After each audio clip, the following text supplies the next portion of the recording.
always been fascinated by the unknown. We gaze at the stars, ponder ancient relics, and yearn to understand the tapestry of time that stretches before us. This insatiable curiosity has driven us to adapt, evolve, and thrive in ever-changing landscapes. Today, as we stand on the precipice of 2025, the winds of change are swirling around us. Join us as we delve into a fascinating exploration of what this pivotal year might hold. We'll journey through the shifting sands of geopolitics, examining the rise and fall of global powers and the delicate dance of international relations. We'll navigate the complexities of the global economy, analyzing emerging trends, potential pitfalls, and the forces shaping our financial future. And finally, we'll all unlock the secrets hidden within the rapidly evolving realm of artificial intelligence. What breakthroughs await? How will AI reshape our lives, our work, and even our understanding of ourselves? Buckle up for a thought-provoking journey as we peer into the crystal ball and attempt to decipher the mysteries of 2025. Stay tuned and stay safe. Hey everyone, welcome back for another deep dive. Today, we're going to be looking at something pretty intense. Geopolitics, the global economy, all that, and how AI could really shake things up. It's a lot to cover. Yeah, you gave us a ton of material to work with. A really interesting mix, too. For sure. We've got policy recommendations, economic forecasts, defense analyses, even some big picture stuff about where the world's headed. Yeah, it kind of shows you how everything's connected, doesn't it? Exactly. We've got these excerpts from a CSIS report laying out recommendations for the next administration. Okay. And then there's this piece from the World Economic Forum asking 5 big questions about geopolitics in 2025. I saw that one. Yeah. And then to top it off, we even have some analysis of the new National Defense Authorization Act, focusing on what it means for Asia. Lots to unpack. So our goal today is to help you understand the big trends, the potential flashpoints, and how AI could be a total game changer. For better or worse, right? Exactly. So let's dive right in. One thing that keeps coming up in these sources is this idea of a new Cold War. Yeah. It's interesting how different sources approach it, though. How so? Well, like David Sanger's book, New Cold Wars, he really digs into the historical parallels. Okay. But then you have the Wilson Center's analysis, and they emphasize what makes this time different. So not just history repeating itself. Not at all this time. It's a multipolar world. You've got China and Russia both as potential rivals to the U.S. So a whole new set of challenges then. Definitely. And it's not just about military power anymore either. Right. Like there's this call for a special envoy to coordinate U.S. investment in rebuilding Ukraine. It seems like that's about more than just sending weapons. For sure. We're seeing a shift in how we think about national security. In what way? Well, it's becoming less about military might and more about economic resilience, technological dominance, even the ability to shape global narratives. Interesting. And speaking of the economy, the sources paint a pretty complex picture there, too. Yeah. The OECD's economic outlook says global growth should hold up in 2025 and 2026. But they also point out some pretty big risks. Oh, yeah, for sure. Like trade policy uncertainty is a big one they highlight, Okay. especially for the euro area. And they also say bringing inflation down could be bumpy, potentially causing some turbulence. So not all smooth sailing then. Not exactly. And Goldman Sachs adds another layer of concern. What's that? They're saying that current equity market valuations are pretty high, which makes them vulnerable to a downturn. Oh. Yeah. And the economists' predictions for 2025 back that up. Really? They highlight how all these geopolitical rivalries are adding to the uncertainty. It makes you wonder how you can even plan for the future when everything feels so unpredictable. That's the million-dollar question, right? Yeah. And these sources say that diversification is going to be key. Don't put all your eggs in one basket. Exactly. Diversify your investments, your skills, even your sources of information. Especially with this whole AI thing looming. Oh, yeah. AI is a wild card for sure. The World Economic Forum seems pretty worried about AI making inequality even worse. Definitely. They're concerned that AI could concentrate power in the hands of the few who control the algorithms and the data and the processing power. Right. So AI could be incredibly powerful, but also make the world a lot less fair. That's the dilemma. And it shows how important it is to get AI governance right. We need to figure out how to use its potential for good while mitigating the risks. It's a tough balancing act. Totally. The EY report, Turning the Promise of AI into Reality, actually gets into that. They talk about using AI to tackle global problems like climate change and poverty. That sounds promising.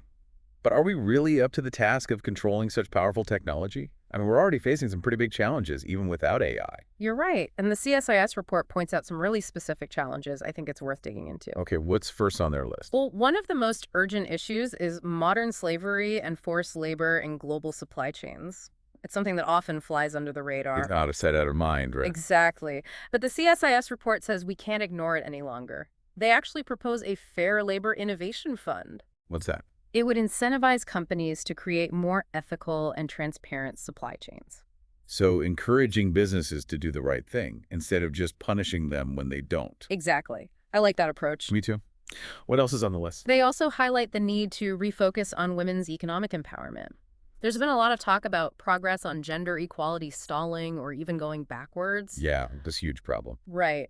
And the report suggests building on the Women's Global Development and Prosperity Initiative, but with a more intentional focus on the role of men and boys in promoting gender equality. Interesting point. Gender equality isn't just a women's issue, is it? It takes the collective effort. Exactly.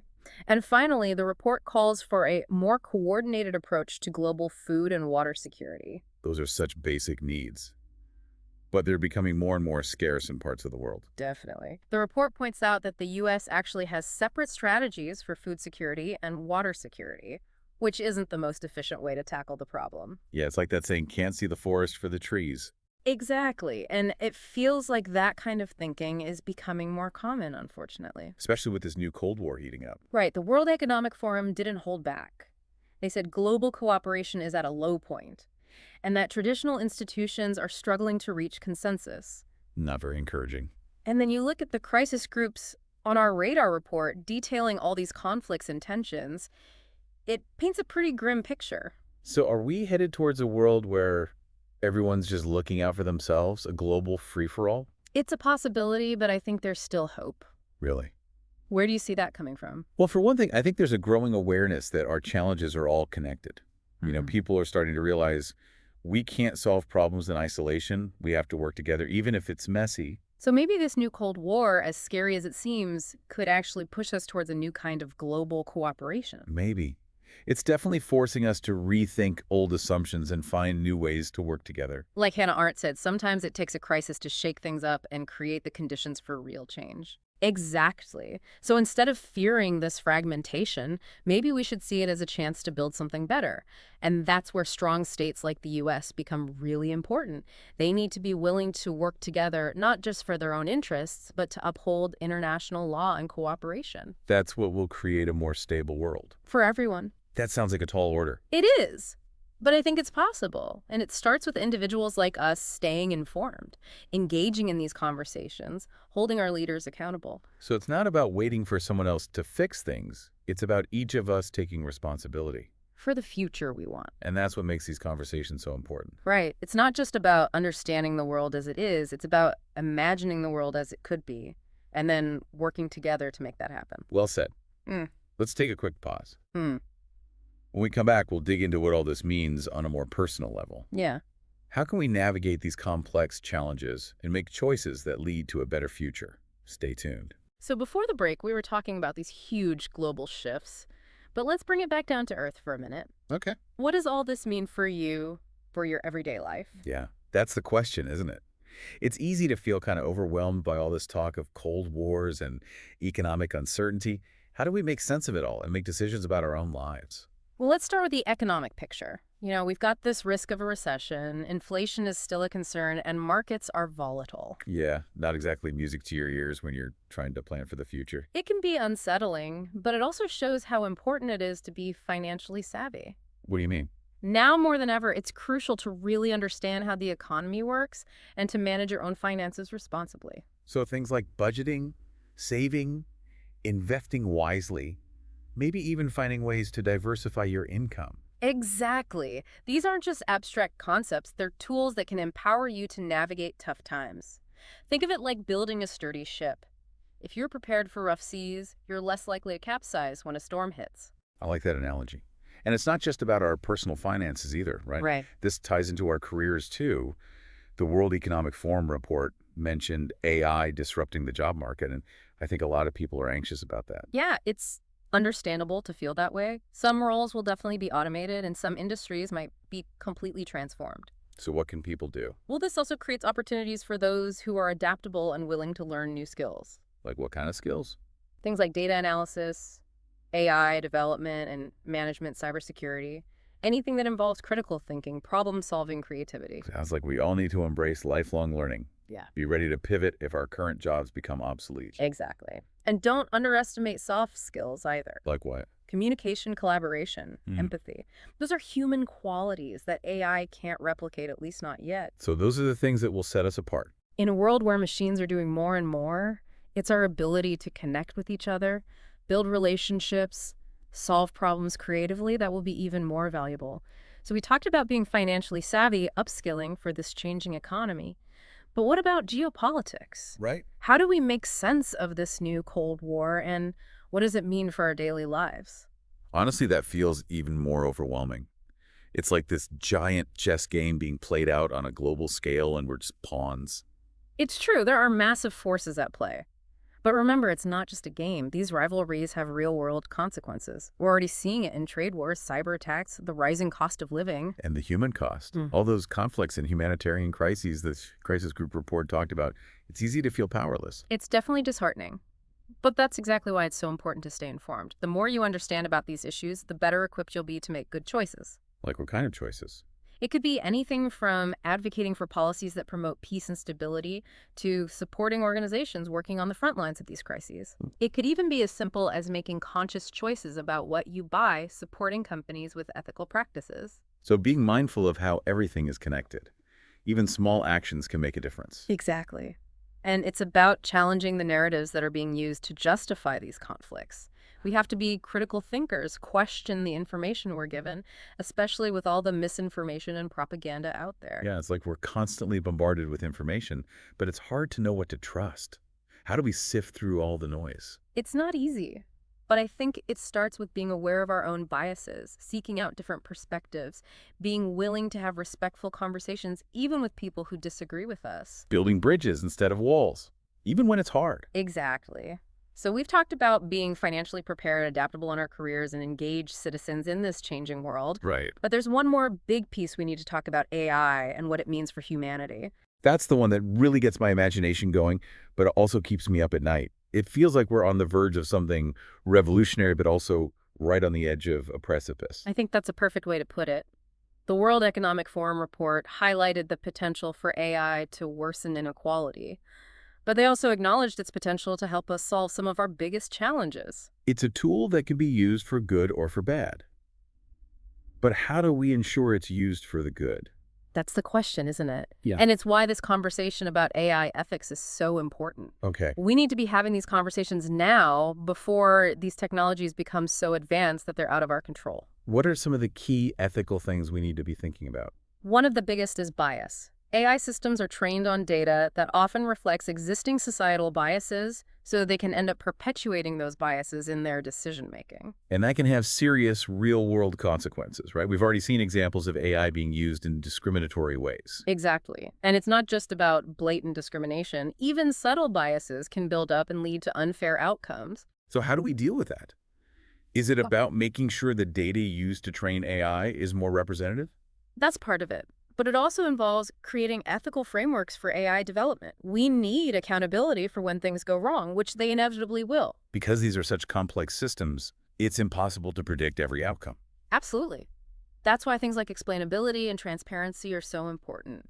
Can we understand how AI is making decisions? And can we hold it accountable? Those are huge questions. It feels like we're entering uncharted territory. We are. It's both exciting and terrifying.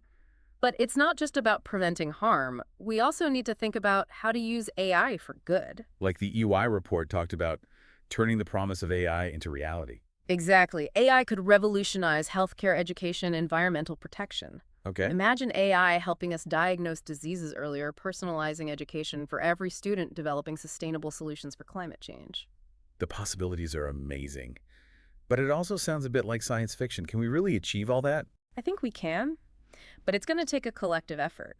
Researchers, developers, policymakers, citizens, all working together to make sure AI benefits everyone. It's a huge task, but a worthwhile one. I agree. It's maybe the biggest challenge, the biggest opportunity we face. So much to think about.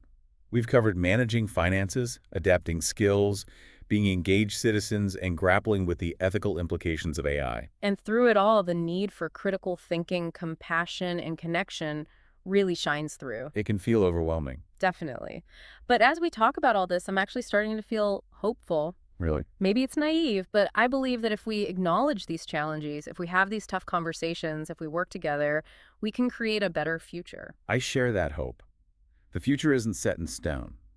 We have the power to shape it. And maybe that's the biggest takeaway. The future isn't something that just happens to us. It's something we create together. Well said.